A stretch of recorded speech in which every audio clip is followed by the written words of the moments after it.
So for Module 2, Online Collaborative Inquiry, you're working with a small group of people on a collaborative case study. What was your task again? Let's pause for a reminder. Your group had to choose an online learning community and then analyze that. And I asked you to analyze that from the lens of connected learning, specifically those design principles and values that we began this class with. But what does that mean? What do I need to write? That's the wrong question.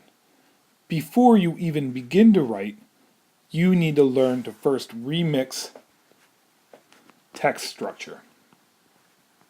And what do we mean by remixing text structure? Well, simply put, people have been writing case studies for a long time. You don't need to figure out how to redo it. The recipe's there for you. You can basically cut and paste the form, filling in your content to create some new ideas. That's where we turn to mentor text. A mentor text is a text that we can use as a guide. We'll examine the text structure to find patterns that are commonly used, and then we can use those patterns in our own writing. In fact, if we took a look at this document as a whole and we're able to shrink it down to its base size, you'll see that it follows a common pattern. This is true for all of the case studies on the website. They've chosen a kind of a design principle that they follow. In many ways, that's what text structure is. It's the design of writing. So we will now examine the text structure of this document, and then we will go through each element to really understand how to write the case study. We first see a title and a header image. That is very common for digital essays that are going online. Next comes the introduction. Here, the authors really define the community and describe the community that they're going to analyze from a connected learning lens. Next, the authors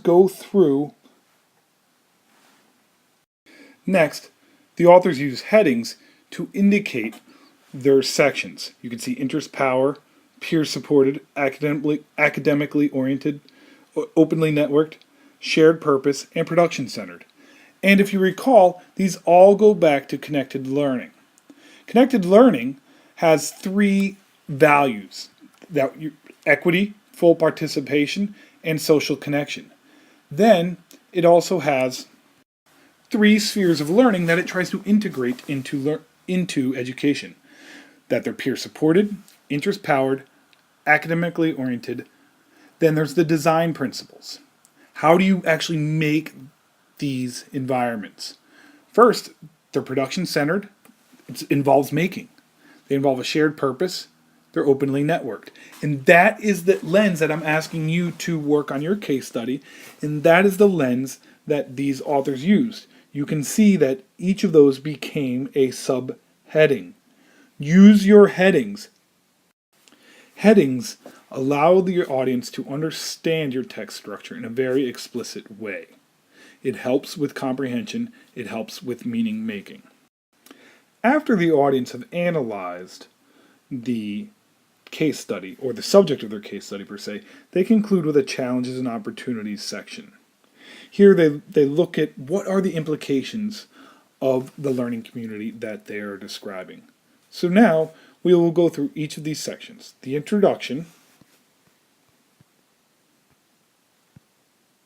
the main body that uses connected learning as an analytical lens, and then finally the conclusion with the challenge and the opportunity. The first part about the introduction is the header. And you'll notice here is a very clear title that explains what the article will be about, and then a header image.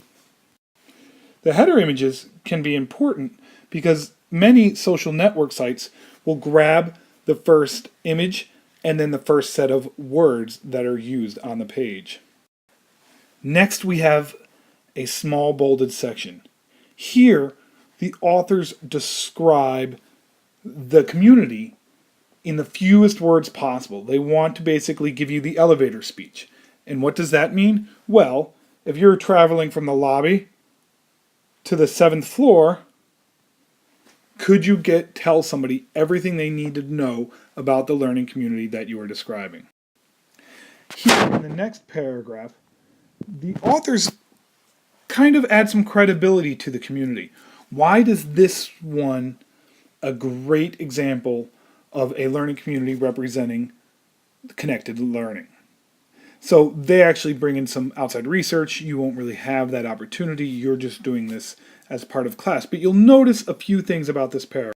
The most important is that it really concludes with their main argument, their main point, that HPA exemplifies principles of connected learning. The authors then give you a little bit more detail about the Harry Potter Alliance, the community that they're describing.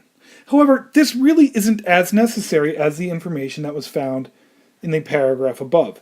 It provides the audience with extra details. Still, like a news article, most of the important details are listed first. So the audience could just skip down to the next section if they desire. You'll also note the use of images in the description.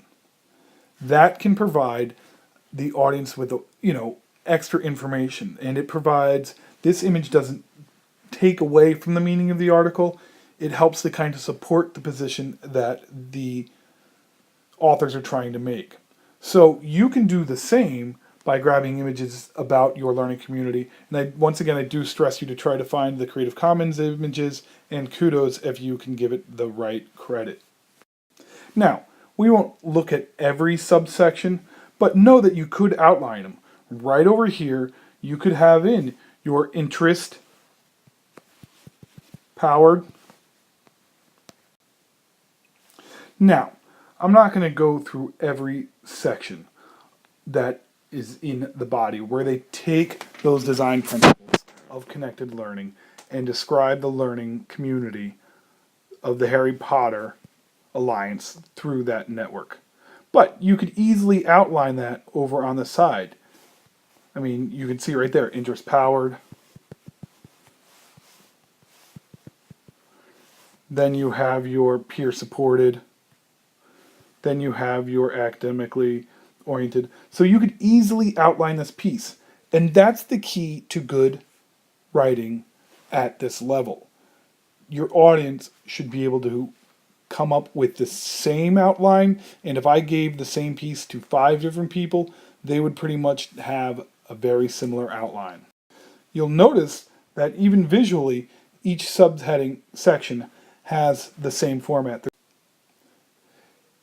If you look at the body of the article, really under each of the subheadings, the divisions in the website, so interest powered, peer supported, academically oriented, as we noted, those are the guiding principles of connected learning, and that is the lens the author used.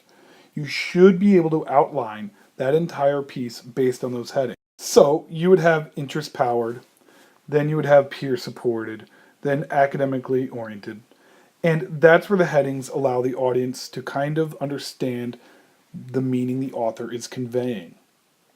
It also would mean that I could give the same piece to 10 different people, and 9 out of 10 outlines should be pretty close. And you'll notice, even within the subsections, you'll have very similar patterns. Take interest powered, for example. You see an introductory paragraph, you see some images or some multimodal call-outs such as block quotes. And the same goes for peer supported. Some kind of introductory paragraph, there's even some hyperlinks back to other sources, an image, and then a closing. And that goes throughout the whole way. Having a unified design throughout a piece, both visually and in terms of your text structure, helps support meaning making of your audience. So let's look at one heading, interest powered. And you'll notice right off the bat, the starting point for HPA is fan interest and engagement. The authors start the heading with a very strong and explicit sentence. Then each of the following sentences supports those ideas across that entire subsection. The authors also use outside sources to support their positions. I encourage you to do the same. We have plenty of readings to choose from. You have your connected learning materials, all of the material on the connected learning website. You need to be supporting the positions that you're taking. So, in each of the paragraphs, we see a common pattern once again. Pretty much, you see main ideas, claims, and evidence listed in the paragraph. And you'll see kind of that flowing through. Cultural acupuncture is used here, and then they take that metaphor from that quote and use it throughout the paragraph to kind of get the idea across of how important storytelling plays in this community. The piece then concludes with a section called Challenges and Opportunities. And here the authors are just basically rehashing and summarizing what they've already stated. They're trying to boil it down and get across how important or some kind of unique element of HPA that makes it a special learning community. They don't seem to get into the challenges or some of the shortcomings of the community, and that's something the authors may want to revisit. And that is something I encourage you to do in your own writing. And that's pretty much the end. If you have any questions about how to write the case study, please feel free to reach out to me on Google Hangouts or via email.